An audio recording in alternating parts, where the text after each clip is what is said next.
আসসালামু আলাইকুম আমার প্রিয় ভিউয়ার্সরা।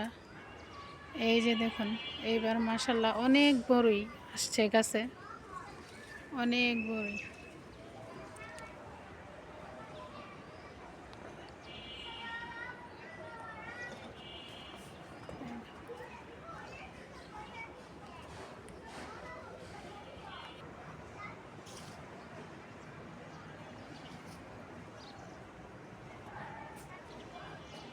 প্রত্যেক বছরই আসে গাছটা, প্রত্যেক বছরই কেটে দেই, আবার এরকম ডালপালা নিয়ে বড়ই আসে।